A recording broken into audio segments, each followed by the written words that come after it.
পাহাড়ে মধ্যস্থতাকারী নিয়োগ সংঘাতে এবার প্রধানমন্ত্রীকে চিঠি লিখলেন মুখ্যমন্ত্রী। মধ্যস্থতাকারী নিয়োগের সিদ্ধান্ত পুনর্বিবেচনার আর্জি জানালেন মমতা বন্দ্যোপাধ্যায়। ইতিমধ্যে কাজ শুরু করেছে মধ্যস্থতাকারী অফিস। রাজ্যকে না জানিয়ে মধ্যস্থতাকারী নিয়োগের সিদ্ধান্ত একতরফা এবং স্বেচ্ছাচারী। রাজ্যের সঙ্গে আলোচনা করা বা সম্মতি নেওয়া হয়নি। কেন্দ্রের সিদ্ধান্ত অসাংবিধানিক এবং আইনি ভিত্তি নেই। নরেন্দ্র মোদীকে লেখা চিঠিতে উল্লেখ মুখ্যমন্ত্রী মমতা বন্দ্যোপাধ্যায়ের। গত 18ই অক্টোবর গোর্খা এবং দার্জিলিং ইস্যুতে মধ্যস্থতাকারী নিয়োগ করে কেন্দ্র।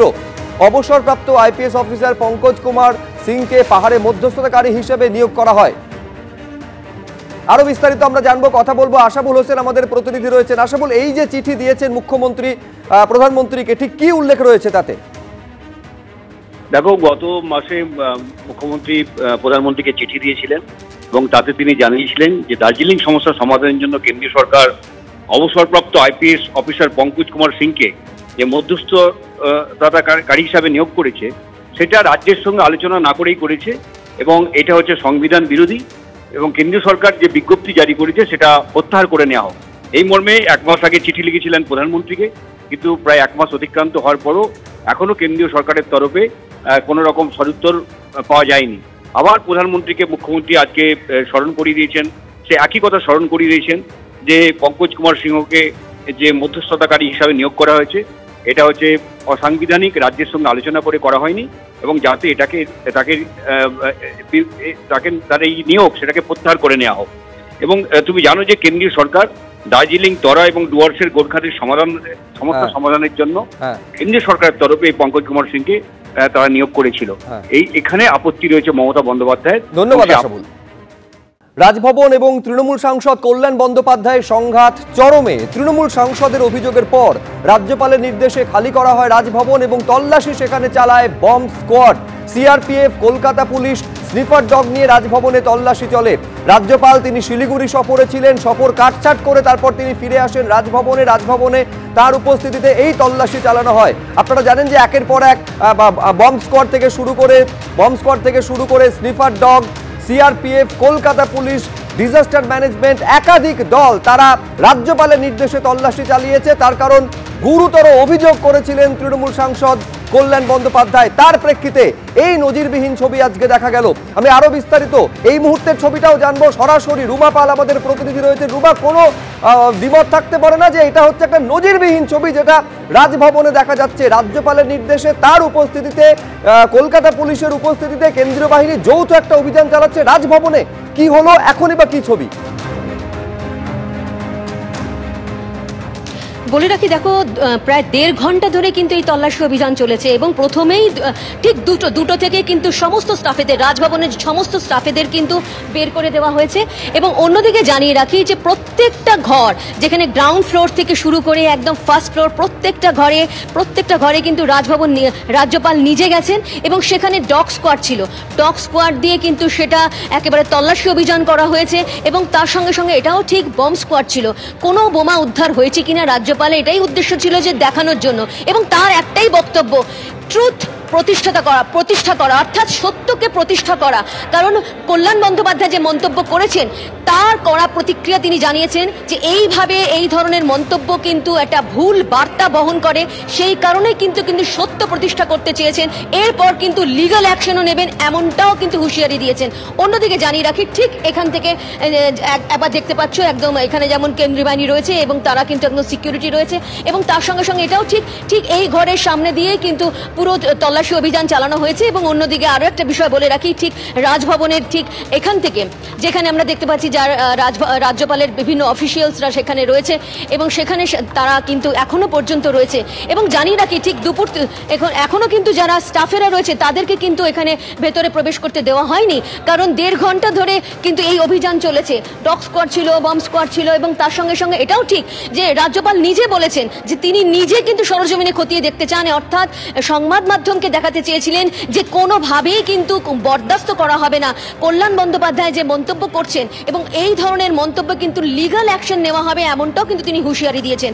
এটাও ঠিক যে তিনি কি মমতা বন্দ্যোপাধ্যায়ের সঙ্গে কথা বলেছেন, এই প্রশ্ন আমরা তারা রেখেছিলাম, যদিও তিনি এই সম্পর্কে কোনো ক্যামেরার সামনে বলতে চাননি এই বিষয়টা, কিন্তু এটা ঠিক তিনি কিন্তু বারবার এই প্রতিক্রিয়াই দিচ্ছেন যে কোনোভাবেই কিন্তু সত্য প্রতিষ্ঠা করাই তার লক্ষ্য, এবং কোনোভাবেই যাতে এই ধরনের মন্তব্য আর না হয়। কারণ রাজভবনে অস্ত্রশস্ত্র মজুদ রয়েছে, এর মানে সরাসরি কিন্তু কলকাতা পুলিশের দিকে কিন্তু আঙুল তোলা হচ্ছে, কারণ এখানে পুরো রাজভবন কলকাতা। একবার রুমা তোমাকে থামাচ্ছি, তার কারণ কিছুক্ষণ আগে তোমাকে এক্সক্লুসিভ সাক্ষাৎকার রাজ্যপাল সিভি আনন্দ বোস দিয়েছেন।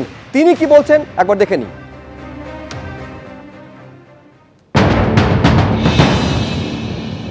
এই মুহূর্তে রয়েছে রাজভবনে, এবং রাজভবনে কিন্তু নজিরবিহীন ঘটনা। রাজ্যপালের নেতৃত্বে এখানে তল্লাশি অভিযান হলো, এবং ডগ স্কোয়াড থেকে শুরু করে একদম বম্ব স্কোয়াড, সিআরপিএফ সমস্ত জওয়ানদের নিয়ে কিন্তু তিনি এখানে তল্লাশি অভিযান করলেন, কারণ কল্যাণ বন্দ্যোপাধ্যায়ের একটা মন্তব্যের জেরে। Sir, why you have taken this step? The Honorable MP, Sri Kalyan Banerjee, he made some very serious, inflammatory, baseless allegations against the governor. That the governor is supplying arms and ammunition to certain political parties and also harboring criminals here. It's my duty to expose the truth before the people. That is why this inquiry has been ordered, combined combing operation in the entire Rajbhavan to see whether there is any arms and ammunition hidden here. So actually, Kolkata police is guarding Raj Bhavan. When Kalyan Banerjee he is saying this, he already allegation to the Kolkata police. See, what he stated has implications on the reputation of the Calcutta police. Not only that, who is the Home Minister? The Home Minister is the Chief Minister. When a party MP makes such allegation, what is his intention? I do not want to go into the politics of that. But where the governor is involved, I want to establish the truth, because he says wife must be above suspicion. Sir, governor and the staff all are under Z plus category, because Raj Bhavan is a Z plus category. Why? What do you think? Why Kalyan Banerjee has already spoken this? See, I cannot conjecture on that. So, I would quote Shakespeare and say, sound and fury signifying nothing. What are his motives? I am not interested to study that either. Sir, एक बात और है, जैसे ममता बनर्जी के दल से ही ये कल्याण बनर्जी हैं, तो क्या ममता बनर्जी उनका भी एक रिस्पॉन्सिबिलिटी नहीं होता है कि उनके सांसद इस तरह से बयानबाजी कर रहे हैं? जो बातचीत मैं और मेरे मुख्यमंत्री दोनों के बीच होता है, वो कॉन्फिडेंस रहेगा, उसके डिटेल्स में बाहर में नहीं देगा. Will you take legal action? I will certainly take legal action against NP once the truth is established. একেবারে স্পষ্ট রাজ্যপাল সিভি আনন্দ বোস বলছেন এখানেই তিনি থেমে থাকবেন না, আইনি পদক্ষেপের পথেও তিনি হাঁটবেন। আমি একবার ছবিটা দেখাই, নিঃসন্দেহে নজিরবিহীন ছবি, যখন রাজভবনের ভেতরে sniffer dog, bomb squad, CRPF, disaster management থেকে শুরু করে কলকাতা পুলিশ তল্লাশি চালাচ্ছে। ছবিটা একবার দেখুন।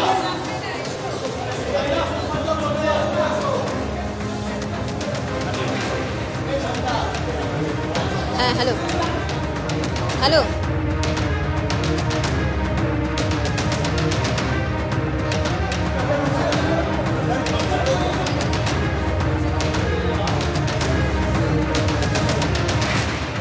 একেবারে রাজ্যপাল তিনি নির্দেশ দেন, এবং এই নির্দেশের প্রেক্ষিতে একাধিক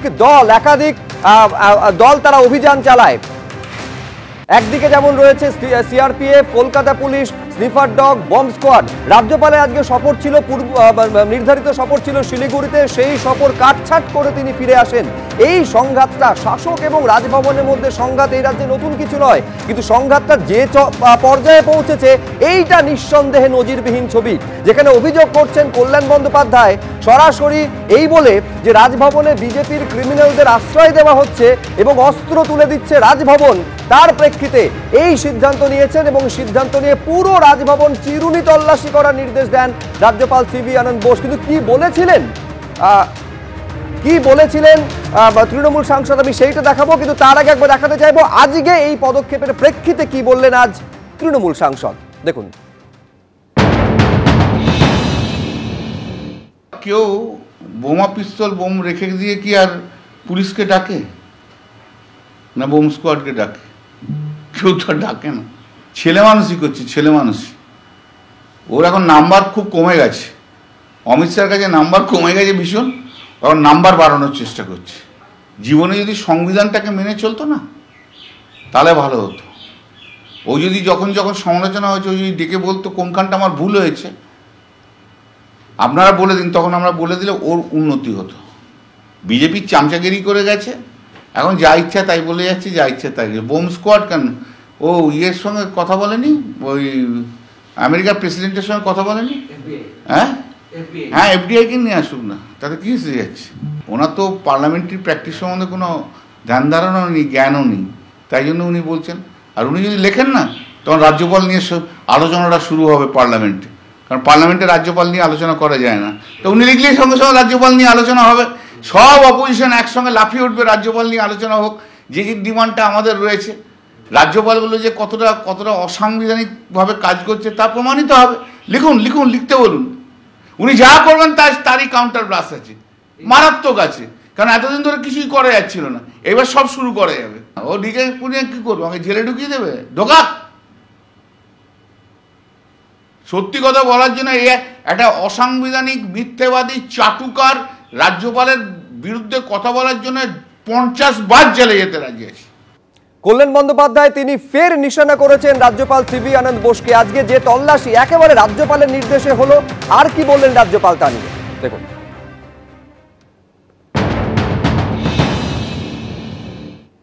The present combing of the Raj Bhavan has been necessitated by certain inflammatory and baseless comments made by one of the honorable members of parliament. Caesar's wife must be above suspicion. Public have a right to know the truth. That is why this joint operation has been sanctioned. Now we are searching every nook and corner of the Raj Bhavan. So far nothing has been detected, and we hope nothing will be detected. If the false statement made by the Honorable MP is unearthed properly, much to the conviction of the people of Bengal, certainly strong legal action will be taken against the MP for alleging such things against the constitutional position. Moreover, his statements have been analyzed by legal pundits. There are certainly violations of the laws of the land, which is something which cannot be tolerated at all. This amounts to asking people to come in mutiny. So the wordings are analyzed by the experts. Action will be taken against the MP within the purview of the Constitution of India and the laws of the land. Trinamool সাংসদ কল্যাণ বন্দ্যোপাধ্যায়ের গুরুতর অভিযোগের পর এই পদক্ষেপ নিয়েছেন রাজ্যপাল CB আনন্দ বোস। আপনারা জানেন যে এর আগে রাজভবনকে সাধারণের জন্য উন্মুক্ত করে দিয়েছিলেন, এইটা দেখার জন্য যে আদৌ সেখানে কোনো অস্ত্রশস্ত্র বোমা বন্দুক মজুত আছে কিনা। এরপর একেবারে কেন্দ্রীয় বাহিনী থেকে শুরু করে কলকাতা পুলিশ, স্নিফার ডগ তাদের দিয়ে চিরুনি তল্লাশি করার নির্দেশ দেন রাজ্যপাল সিবি আনন্দ বোস। প্রায় 1.5 ঘন্টা ধরে এই তল্লাশি পর্ব চলে, দেখছেন সেই ছবি।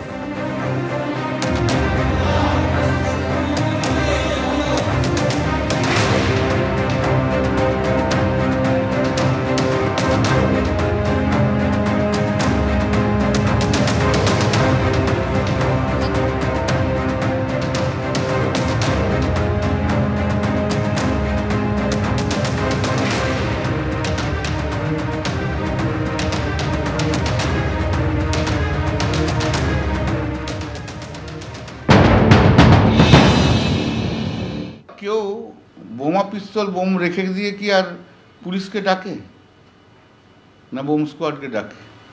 কেউ তো ডাকে না। কিন্তু বলে লাভ কি আছে? ছেলে মানুষই করছে, ছেলে মানুষই। ওর এখন নাম্বার খুব কমে গেছে, অমিত শাহের কাছে নাম্বার কমে গেছে ভীষণ, কারণ নাম্বার বাড়ানোর চেষ্টা করছে, আর কিচ্ছু না। জীবনে যদি সংবিধানটাকে মেনে চলতো না তাহলে ভালো হতো। ও যদি যখন যখন সমালোচনা হয়েছে ও যদি ডেকে বলতো কোনখানটা আমার ভুল হয়েছে আপনারা বলে দিন, তখন আমরা বলে দিলে ওর উন্নতি হতো। সংবিধান মানেনি, বিজেপির চামচাগিরি করে গেছে, এখন যা ইচ্ছা তাই বলে যাচ্ছে, যা ইচ্ছা তাই। বোম স্কোয়াড কেন? ও ইয়ের সঙ্গে কথা বলেনি, ওই আমেরিকার প্রেসিডেন্টের সঙ্গে কথা বলেনি? হ্যাঁ হ্যাঁ, এফডিআই কে নিয়ে আসুক না, তাতে কি এসে যাচ্ছে?